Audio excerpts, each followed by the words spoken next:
Hong Xianju's phone buzzed, a jarring tremor against her ear. It was her sister, voice choked with tears. Sangmi was gone. A freak accident, they said. Collapsed in his condo, no warning, just gone. Xianju's blood ran cold. Her nephew, just 25. It couldn't be true. Xianju rushed to her sister's side. Grief hung heavy in the air, thick and suffocating. Xianju held her sister close, their tears mingling. How could this happen? Sangmi, with his bright smile and even brighter future, was gone. Xianju promised her sister she would find answers. She would uncover the truth behind Sangmi's death, even if it killed her. Xianju pored over the police reports, her brow furrowed. Nothing made sense.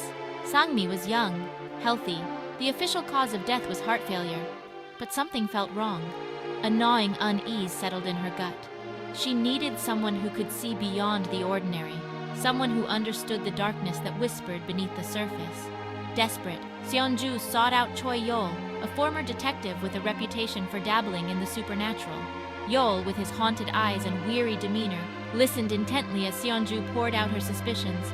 He spoke of shadows, of unseen forces that could snuff out a life in an instant.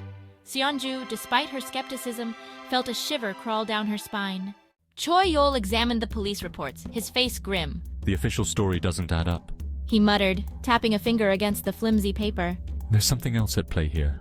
Xianju leaned forward, her heart pounding.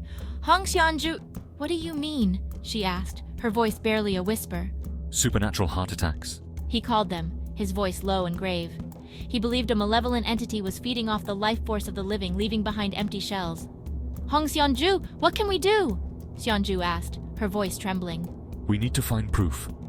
Something to convince the authorities that this is more than just a series of unfortunate events. He believed the answer lay in Sangmi's condo, a place where the veil between the living and the dead was thin. Xianju and Yol arrived at Sangmi's condo, the air thick with the weight of unseen eyes. The police had already been through the apartment, but Xianju felt a chill as she stepped inside. It was as if the walls themselves held their breath, waiting for something terrible to unfold.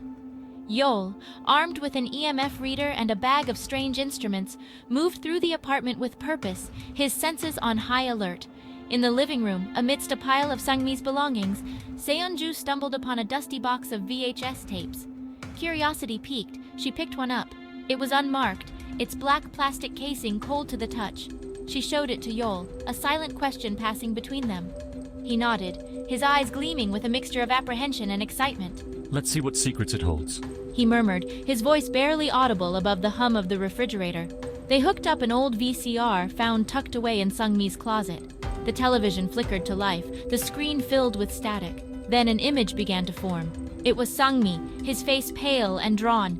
He looked directly at the camera, his eyes wide with terror. Don't trust them. They're not what they seem. The image flickered, the sound distorted, then the tape went dead. Seonju and Yol stared at the blank screen, their blood turning to ice. The message was clear. Sangmi knew something terrifying, and it had cost him his life. We need to listen to this again.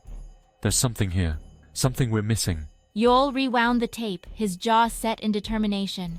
He listened to the message again and again, each time picking up on subtle details, hidden meanings in the static. He was certain there was more to the message, a hidden layer that held the key to understanding Sangmi's death. Seonju felt a chill crawl down her spine as she listened to her nephew's final words. Who were they? What was he so afraid of? She had to know. She owed it to Sangmi to uncover the truth, no matter how terrifying it might be. She would not rest until justice was served. Look at this, Seonju. There's a pattern here, hidden in the static. A series of numbers that appear for just a split second. It's a code, I'm sure of it. But what does it mean? As they worked late into the night, the air grew heavy with dread. They weren't alone. Seonju felt a presence in the shadows, watching their every move. It was cold, malevolent, and terrifyingly close.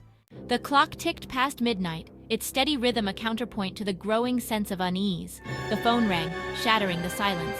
Seonju jumped, her heart pounding. It was her sister. The police just left. They found something at Sangmi's grave. Seonju's blood ran cold. What was it? She whispered, her voice barely audible. It was a VHS tape, and it had your name on it. The line went dead. Seonju's grip on the phone tightened. Whoever or whatever had killed her nephew was playing a deadly game, and she was caught right in the middle. Seonju looked at Yol, her eyes wide with a mixture of terror and determination. We're running out of time, she said, her voice shaking. They had to decipher the code, had to understand the message Sangmi was trying to convey. Their lives, she realized, depended on it. The darkness was closing in, threatening to consume them both. But Seonju refused to give in to fear. She would fight for the truth, for Sangmi, even if it meant staring into the abyss.